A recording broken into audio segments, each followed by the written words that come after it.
आसतु आज ओडिया पूजा नियम विषय बढ़िया बढ़िया कथा शिखा और जाना धैर्यर सहित सांग मैंने शेष पर्यंत भिडियोटी को देखु अनेक कथा निश्चिंत भिडियो मध्यम शिखा पाइबे। प्रथम आम जाना संध्या केउ समय देवा उचित, संध्या देवार प्रकृत समय कौन, तापर आग को आहरी अनेक कथा भिडियो शिखा। देखो तीनोटी समय संध्या दि जाए जमीक उत्तम समय, मध्यम समय एवं अधम समय। उत्तम समय संध्या देवा सबुठारु भल होइथाए। सूर्य अस्त हेबार 24 मिनिट पूर्वर जो समय ताकू उत्तम समय कहा जाए, अर्थात सूर्य अस्त हेबाकू 24 मिनिट थिबे सही समय को उत्तम समय कहा जाए। यही उत्तम समय संध्या देले सबुठारु भल होइथाए। जेहेतु समस्ते निज निज काम व्यस्त रुहंती, अधिकांश लोकों को उत्तम समय संध्या देवाई समय होई न थाए। समस्ते व्यस्तबहुल जीवन में सबुबले व्यस्त रुहंती, तो सेतिपाई यही उत्तम समय प्राय समस्ते संध्या देई पारंती नहीं। सूर्य अस्त होई आसुथिबे, नाली होई आसुथिबे, अर्थात सूर्य तांको माँ को पाखकू फेरी जीवार समय जोटा से समय को मध्यम समय कहा जाए। सूर्य एकदम नाली रंग पड़ जाइथिबे से समय को मध्यम समय कहा जाए। प्रायतः लोक माने एही मध्यम समय संध्या ही देई थांती। आपण माने मध्य एही समय संध्या दउथिबे। जे माने उत्तम समय संध्या देई न पारंती किछि असुविधा पाई से माने एही मध्यम समय संध्या दियंती और प्रायतः समस्ते एही मध्यम समय ही संध्या देई थांती। जे समय सूर्य अस्त होई सारिथिबे आ अंधार होई जाइथिबो, आकाश रे जह्न तारा देखा जाउथिबे, एहीपरि समय को अधम समय बोली कहा जाए। एही समय रे संध्या देले चलिबो, किंतु आपण माने आपण जेमि चेष्टा करिवे जे जेमिति संध्या आपण उत्तम किंबा मध्यम समय रे देबा पई, जहा कि भल समय अटे। जदि आपण मानक भिडियोटी पसंद आसुथिबो तेबे निहाती भाबरे भिडियो गुडे छोटिया लाइक करने को भूलंतु नहीं। ता सहित जो माने जानिछंती प्रभु श्रीराम केते वर्ष पई वनवास रे जाइथिले, जो माने भी जानिछंती समस्त निहाती भाबरे थरुटिए कमेंट लिखंतु। एवं आसंतु आगु को आहरी बढ़िया बढ़िया कथा जानिबा। उपवास व्रत दिन हाथरू चूड़ी उतारिबा उचित कि नुहे। प्राय समस्ते व्रत उपवासर पूर्व दिन ठारू हाथरू चूड़ी उतारिकी नुआ चूड़ी किंबा अलगा चूड़ी को चेंज कर दियंती, नुआ चूड़ी पिंधंती बा चेंज करंती। व्रत दिन चूड़ी उतारिबा पई आमको भल लगे ना, जेहेतु आम उपवास करवा व्रत करवा गोटे भल दिन, से आमको चूड़ी चेंज करने भल लगे से दिन। किंतु समस्ते भावती कि उपवास दिन चूड़ी हाथ उतारिकी चूड़ी नुआ चूड़ी चेंज कले आमर किसी अशुभ होता है। जदि आम व्रत उपवास नेगेटिव चिंता करवा ताहले आम सहित नेगेटिव हम, जदि आम भल भाविबा आम सहित भल ही हम। किसी चूड़ी चेंज करिवारे किसी भी असुविधा हेबनी। आम सबुबले भल ही भाविबा उचित, ताहले आम सहित किसी असुविधा हेब नहीं। उपवासर पूर्वर जदि चूड़ी उतारिबा पई आपण माने चेंज करबा पई भूली जाइछंती, ताहले उपवास दिन मध्य चूड़ी को उतारि पारिबे, चेंज करि पारिबे, सेतिरे किछि मध्य आमर असुविधा होई न थाए। किंतु मन रखंतु जदि उपवास आपणकर गुरुवार रे, मंगलवार रे किंबा शनिवार किंबा संक्रांति रे पड़ी थाए, उपवास जहाँ भी उपवास व्रत रखिबे, जदि ए सब गुरुवार, शनिवार, मंगलवार, संक्रांति ए सब दिन रे पड़े, ताहले एही दिन रे चूड़ी को उतारिबे नहीं, चेंज करिबेनी। ए सब प्रति टिके ध्यान देबे। नचेत अलग दिन रे जदि उपवास पड़े जमीक सोमवार, बुधवार, शुक्रवार इत्यादि रे ए सब रे आपण माने चूड़ी को चेंज कले किछि मध्य असुविधा नहीं। वर्तमान जानिबा घरे ठाकुर पाखरे केउ को बही पढ़ा उचित।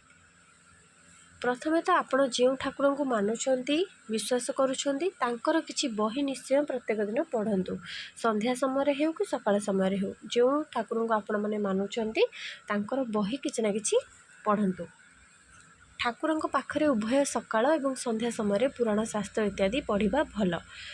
संध्या हो कि सकाळ जितेबेले पूजा करेंगे से समय ठाकुरंकर मंत्र उच्चारण करके पूजा कले बहुत भल। जदि मंत्र मन रहूना ताहले मंत्र खातार लिखिदेवे किंबा बहिरू पढ़िकी पूजा करें, किसी असुविधा नहीं। सबु देवी देवतांकर गायत्री मंत्र मध्य थाए। यही गायत्री मंत्र सबुठारु सहज अटे मन रखिबापई। गायत्री मंत्र उच्चारण करी मध्य पूजा करिहेब। जदि सेतिक सुविधा हेउना ताहले निजर मन भितर भगवान को प्रति भक्ति जहाँ आपण भावुंट से भक्ति भावना को आपण मैंने भगवान को केते भल पाउछंती से सब को मन भितर कहीकि जणेबे। ପୂଜା କରିପାରିବେ, କିଛି ବି ଅସୁବିଧା ନାହିଁ। ସନ୍ଧ୍ୟା ସମୟରେ ଭାଗବତ ଗୀତା, ହନୁମାନ ଚାଳିଶା, ମଙ୍ଗଳାଙ୍କ ସ୍ତୁତି ଏବଂ ଇଷ୍ଟ ଦେବତାଙ୍କ ସ୍ତୁତି ମଧ୍ୟ ଗାଇବା ବହୁତ ଭଲ। ଶିବଙ୍କର ସ୍ତୋତ୍ର ଆସୁଛି, ସେଟା ମଧ୍ୟ ଆପଣମାନେ ପଢ଼ିପାରିବେ। ବିଭିନ୍ନ ପ୍ରକାର ସ୍ତୁତି ଭଗବାନଙ୍କର ମଧ୍ୟ ପଢ଼ିବେ। କାହାକୁ ବାଧ୍ୟବାଧକତା ନାହିଁ, ଯାହା ଆପଣମାନଙ୍କର ମନ ହେଉଛି, ଆପଣମାନେ ଚାହୁଁଛନ୍ତି ଯାହା ଭଗବାନଙ୍କର, ଯେଉଁ ଭଗବାନଙ୍କର ପାଠ କରିବା ପାଇଁ ବହି, ସେସବୁକୁ ପଢ଼ିବେ, କିଛି ଅସୁବିଧା ନାହିଁ। କିନ୍ତୁ ଏସବୁ ପଢ଼ିଲେ ଭଲ। ଏବଂ ଯାହା ବି କିଛି ଆପଣମାନଙ୍କୁ ସମୟ ଯାହାକୁ ମିଳୁଛି କି ନ ମିଳୁଛି ସେଟା ଅଲଗା କଥା, କିନ୍ତୁ ସମୟ ବାହାର କରି ପ୍ରତ୍ୟେକ ଦିନ ଭାଗବତ ଗୀତା କିନ୍ତୁ ସମସ୍ତେ ପଢ଼ିବେ, ଏଇଟା ନିହାତି ଦରକାର। ଏବଂ ସନ୍ଧ୍ୟାରେ ଭଗବାନଙ୍କର ପ୍ରାର୍ଥନା, ସ୍ତୁତି ଇତ୍ୟାଦି ଠାକୁରଙ୍କ ପାଖରେ ପଢ଼ିବା ମଧ୍ୟ ବହୁତ ଭଲ। ଆପଣଙ୍କ ସମୟ ଅନୁସାରେ ଆପଣ ସନ୍ଧ୍ୟା କିମ୍ବା ସକାଳ ସମୟରେ ପଢ଼ିବା ଉଚିତ। କାହିଁକିନା ପ୍ରାୟ ସବୁ ସମୟରେ ପ୍ରତ୍ୟେକ ଲୋକମାନେ କାମ କରନ୍ତି, ବ୍ୟସ୍ତ ରୁହନ୍ତି। ଆଜିକାଲି ତ ସମସ୍ତେ ପ୍ରାୟ ବ୍ୟସ୍ତ ହୋଇଗଲେଣି, କାହା ପାଖରେ ବି 5 ମିନିଟ୍ର ବି ସମୟ ରହୁନି। ଠାକୁରଙ୍କ ପୂଜା କରିବା ପାଇଁ ବି କାହା ପାଖରେ ଏମିତି ବି ସମୟ ରହୁନାହିଁ।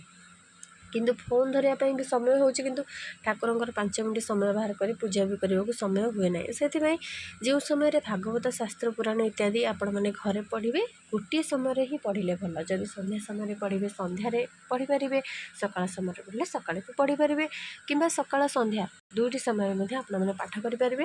ଆପଣଙ୍କୁ ଯାହା ଭଲ ଲାଗୁଛି, ଯେଉଁ ଭଗବାନଙ୍କୁ ଆପଣମାନେ ମାନୁଛନ୍ତି, ଯାହାଙ୍କୁ ଇଷ୍ଟ ବୋଲି ମାନୁଛନ୍ତି, କିମ୍ବା ଆପଣମାନେ ହନୁମାନ ଚାଳିଶା, ରାମଚରିତ ମାନସ କିମ୍ବା ଏସବୁ ମଧ୍ୟ ପଢ଼ିପାରିବେ, ଯାହାକି ବହୁତ ଭଲ। ଏବଂ ମା ମଙ୍ଗଳାଙ୍କର ମଧ୍ୟ ସ୍ତୁତି ଯଦି ଯେଉଁମାନେ ପଢ଼ିବେ, ଘରେ ମଧ୍ୟ ଅନେକ ପ୍ରକାର ଅସୁବିଧା ଦୂର ହୁଏ, ଘରୁ ସବୁ ଅଶୁଭ ଶକ୍ତି ମଧ୍ୟ ଦୂରେଇଯାଏ। ତାପରେ ଜାଣିବା ତୁଳସୀ ଚଉରା ମୂଳରେ ତେଲର ଦୀପ ଜାଳିଲେ ଭଲ କି ଘିଅର ଦୀପ ଜାଳିଲେ ଭଲ। ଦେଖନ୍ତୁ, ତୁଳସୀ ଚଉରା ମୂଳରେ କେବେ ମଧ୍ୟ ତେଲର ଦୀପ ଜାଳିବା ଉଚିତ ନୁହେଁ। କେହି କେହି ସୋରିଷ ତେଲ କିମ୍ବା ରାଶି ତେଲରେ ତୁଳସୀ ଚଉରା ମୂଳରେ ସନ୍ଧ୍ୟା ଦୀପ କିମ୍ବା ସକାଳର ଦୀପ ଜାଳିଥାନ୍ତି, କିନ୍ତୁ ଏହା ସମ୍ପୂର୍ଣ୍ଣ ଅନୁଚିତ ଅଟେ। ଶନିଦେବ ଏବଂ ହନୁମାନଙ୍କ ପାଖରେ ତେଲର ଦୀପ ଜାଳିପାରିବେ, କିନ୍ତୁ ତୁଳସୀ ଚଉରା ମୂଳରେ ଘିଅର ଦୀପ ଜାଳିବା ଭଲ। କେହି କେହି ଗୋଟିଏ ଦୀପରେ ଅଳ୍ପ ତେଲ ଏବଂ ଅଳ୍ପ ଘିଅ ଦେଇକି ଦୀପ ଜାଳିଥାନ୍ତି। ଏହି ଭୁଲ ମଧ୍ୟ କରିବା ଉଚିତ ନୁହେଁ। ଗୋଟିଏ ଦୀପରେ କେବଳ ତେଲ କିମ୍ବା ଗୋଟିଏ ଦୀପରେ କେବଳ ଘିଅରେ ହିଁ ଦୀପ ଜାଳିବା ଭଲ। ଗୋଟିଏ ଦୀପରେ ଆପଣମାନେ ଅଧା ତେଲ ଅଧା ଘିଅ ନେଇକି ଯେଉଁ ଦୀପ ଜାଳିବେ, ଏସବୁ ଉଚିତ ନୁହେଁ।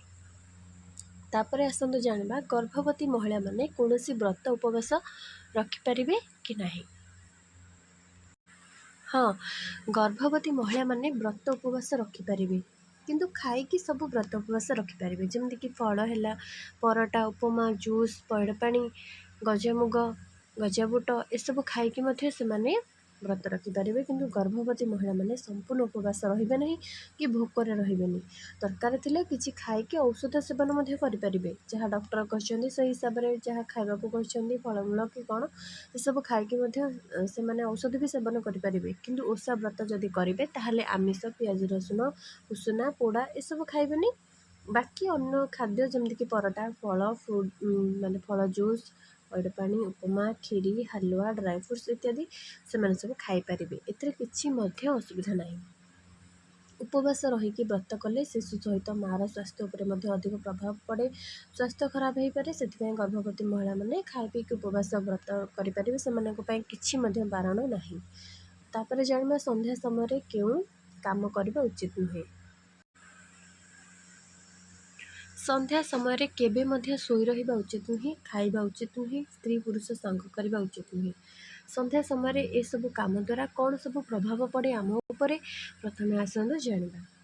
ସନ୍ଧ୍ୟା ସମୟରେ ଭୋଜନ କଲେ ରୋଗ ଗ୍ରାସ କରେ ଏବଂ ସନ୍ଧ୍ୟା ସମୟରେ ଶୋଇକି ରହିବା ଦ୍ୱାରା ମନେ ରଖନ୍ତୁ, ଲକ୍ଷ୍ମୀ କେବେ ମଧ୍ୟ ଆପଣଙ୍କ ଘରେ ରହିନଥାନ୍ତି।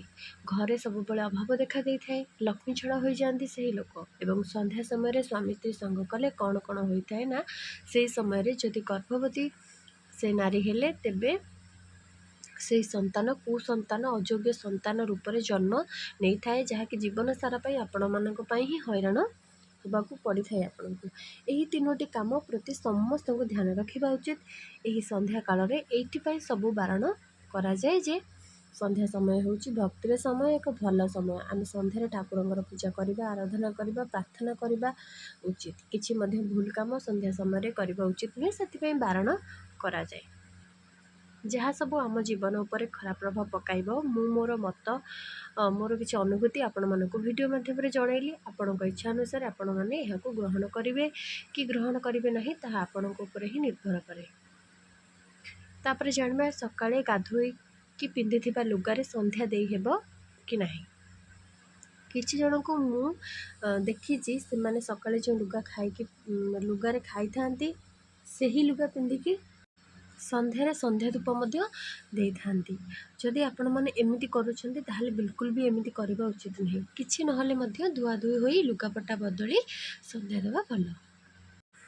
केही केही प्रतिदिन गाधोई धुआ लुगा पिंधि संध्या दियंती जहाँकि बहुत भल अभ्यास अटे। किंतु समस्त शरीर तो सामान नुहे समस्ते गाधोई पारती नहीं। संध्या समय क्या ठंडा हो जाए तो क्या ज्वर हो जाए कहार किसी अनेक प्रकार प्रोब्लेम असुविधा हो जाए। जदि एमती असुविधा थाए ताहले आपण केवल गोड़ हाथ धुआ धुई हो कि धुआ लुगा पिंधिकी ठाकुर को संध्या दे पारे किसी असुविधा नहीं।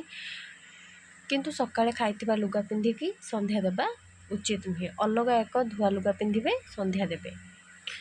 वीडियोटी पसंद आसतिले निश्चय वीडियो को लाइक करेंगे शेयर करेंगे बढ़िया बढ़िया कमेंट देबे। एवं मो पूर्वर पचारिथिबा प्रश्नटी भगवान श्री राम केते वर्ष पई वनवास रे थिले जो माने जानिछंती निहाती भाव में कमेंट रे जणाइबे।